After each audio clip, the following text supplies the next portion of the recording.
मृत्यु, एक कटु सत्य। एक बूढ़ी महिला गौतम बुद्ध को बहुत मानती थी। एक दिन उसके बेटे की मृत्यु हो गई। बेटे की मृत्यु पे माँ बहुत दुखी थी। वह तुरंत ही गौतम बुद्ध के पास पहुँची और पूरी बात बताई। महिला ने कहा कि आप मेरे बेटे को फिर से ज़िंदा कर दीजिए। महिला बुद्ध भगवान को बहुत मानती थी। उसे लगता था कि वे उसके बेटे को जीवन दान दे सकते हैं। महिला की बातें सुनकर बुद्ध ने कुछ देर तक सोच विचार किया। सोच कर बोले, इसके लिए तुम्हें गांव के किसी एक घर से एक मुट्ठी सरसों के दाने लेकर आना होगा। लेकिन एक बात का ख्याल रखना, घर ऐसा हो जहाँ किसी की भी मृत्यु न हुई हो। महिला बेटे के मरने से बहुत दुखी थी, तो उसे एक उम्मीद मिल गई कि उसका बेटा फिर से ज़िंदा हो सकता है।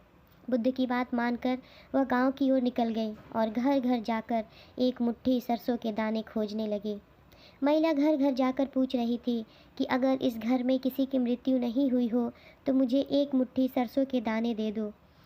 जहाँ जहाँ महिला जाती वहाँ से उसे यह जवाब मिलता कि उनके घर में मृत्यु तो हुई है।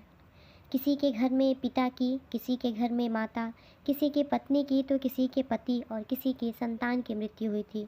पूरे गांव में एक एक घर में महिला ने सरसों के दाने मांगे, लेकिन सफलता नहीं मिली।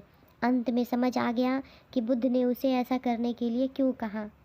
महिला समझ चुकी थी कि मृत्यु अटल है और सभी को एक दिन मरना ही है। जब वह बुद्ध के पास लौट कर आई तो उसका मन शांत हो चुका था। बेटे के मरने का दुख तो था, लेकिन उनकी व्याकुलता ख़त्म हो चुकी थी। दोस्तों, अगर आपको ये कहानी अच्छी लगी तो हमारे चैनल को सब्सक्राइब करें, लाइक करें और कमेंट ज़रूर करें कि आपको कहानी कैसी लगी।